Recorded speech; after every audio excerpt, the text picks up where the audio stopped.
Bonjour et bienvenue sur la chaîne GeoBio59, la chaîne YouTube de Monsieur Leroy.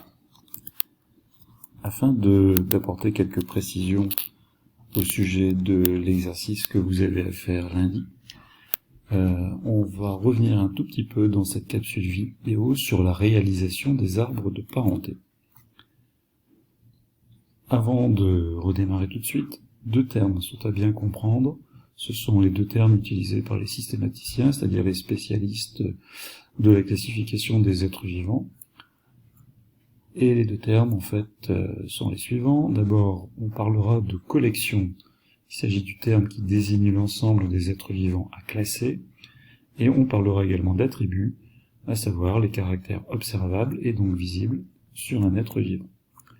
Pour classer une collection, il faut donc commencer par les observer et repérer l'ensemble des attributs.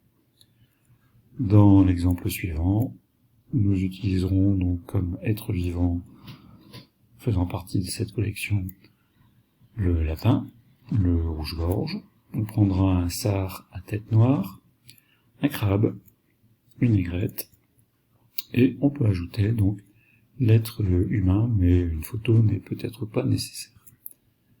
Première étape, il faut construire d'abord un tableau à double entrée avec en titre de colonne, par exemple, les êtres vivants de la collection à classer. Donc ici on retrouvera les 6 êtres vivants de notre collection, et en titre de ligne, les attributs qui sont encore une fois observables chez les êtres vivants en question. Quand un attribut, exemple les vertèbres, est présent, eh bien on ajoute simplement oui dans la case. Donc cet exercice-là, je pense que vous le connaissez tous, puisque vous l'avez déjà pratiqué lors des années précédentes. Deuxième étape, il faut repérer en fait les attributs les plus partagés entre les êtres vivants de la collection, et ainsi construire une première boîte. Si on regarde bien, ce sont les yeux et ou la bouche qui constituent les attributs présents chez tous les êtres vivants de cette collection. On va donc utiliser comme étiquette de notre première boîte, eh bien, les yeux et ou bouche, et ça nous permettra donc de construire cette boîte ici présente. Ensuite, on repère des attributs qui sont un peu moins partagés. Exemple, vertèbres et squelette osseux interne ne sont partagés que par 5 êtres vivants de notre collection sur les 6. C'est donc, ces deux attributs vont donc constituer la deuxième boîte, tout en sachant que cette boîte numéro 2 va être emboîtée dans la boîte numéro 1. Et donc on va se retrouver avec les deux groupes emboîtés suivants. On continue. Alors on peut faire une première observation, c'est que on avait dit que dans la boîte numéro 2, on ne retrouvait que 5 êtres vivants sur les 6, puisque effectivement le crabe ne fait pas partie de la boîte 2, mais qu'il est dans la boîte numéro 1. Ça veut donc dire que dans notre boîte numéro 1, désignée par les yeux et ou la bouche, on retrouvera la boîte squelette interne osseux et vertèbres, et à côté, la boîte pattes articulées et squelette externe dans laquelle on peut déjà classer le crabe. On continue ensuite avec les autres attributs. On pourra prendre ainsi les nageoires rayonnées, qui ne sont partagées que par le sard, le gésier qui est présent chez le rouge-gorge et l'aigrette, les mamelles présentes chez le lapin et l'être humain.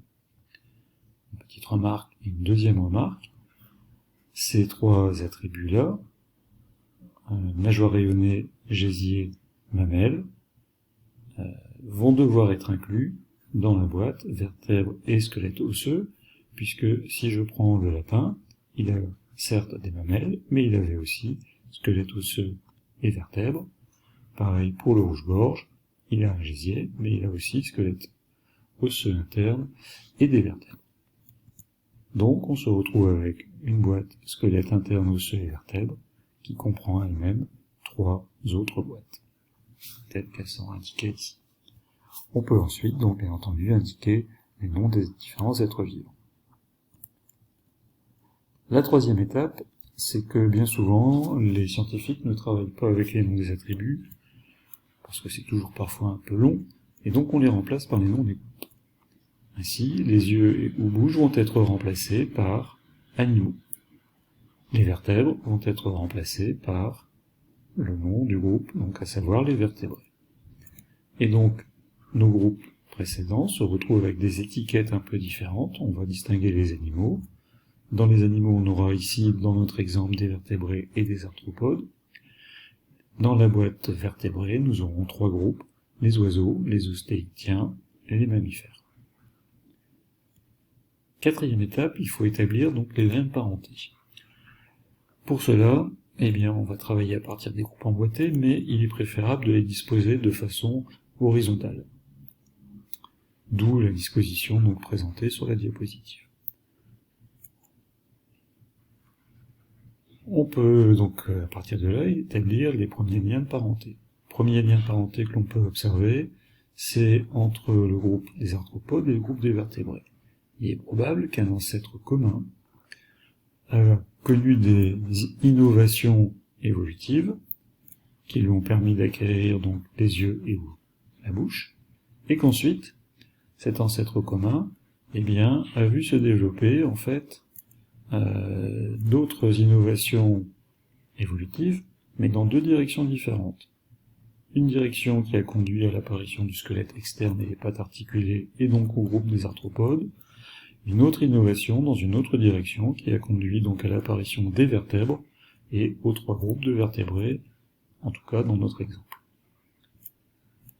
Deuxième lien de parenté que l'on peut observer, c'est au niveau des groupes de vertébrés. Donc ce lien de parenté, il est présent ici, est représenté par un point bleu, c'est notre ancêtre commun, aux 3 groupes donc représentés dans notre exemple chez les vertébrés. Et là aussi, 3 directions différentes, une qui a conduit à l'apparition des mamelles, une qui a conduit à l'apparition des nageoires rayonnées, une qui a conduit à l'apparition donc du gésier, et donc aux 3 groupes que l'on avait désignés auparavant. Pour des raisons de lecture, bien souvent, les arbres de parenté sont présentés d'une façon un peu différente.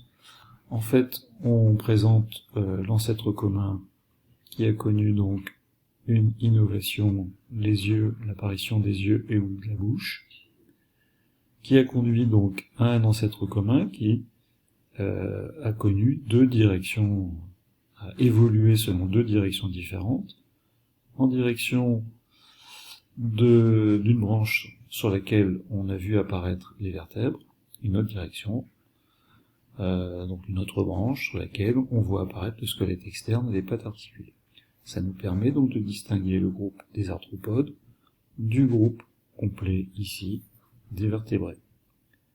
Puis, on aboutit à un autre ancêtre commun qui, lors de son évolution, a évolué selon 3 branches, dans 3 directions différentes, en direction des mammifères avec l'apparition des mamelles, en direction des ostéichthyens avec l'apparition des nageoires rayonnées, en direction des oiseaux avec l'apparition du gésier. En bilan, on peut retenir qu'un ancêtre commun, d'abord, à 2 ou plusieurs espèces, correspond à l'organisme parent hypothétique le plus proche, dans le temps, des espèces en question.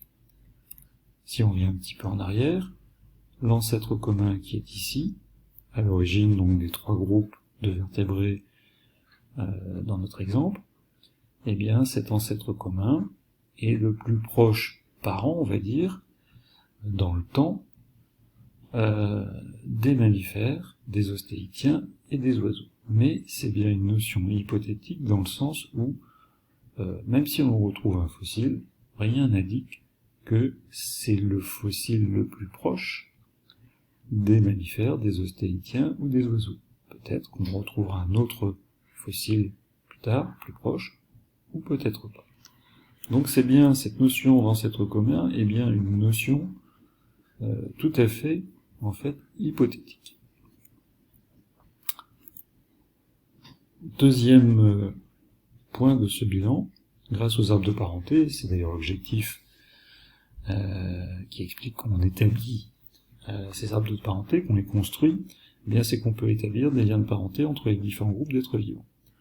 Si on reprend donc notre exemple, eh bien l'espèce humaine, nous partageons avec le lapin une innovation évolutive qu'on appelle les mamelles, et donc on peut considérer que le lapin est un proche parent, en tout cas plus proche que le sard ou le rouge-gorge.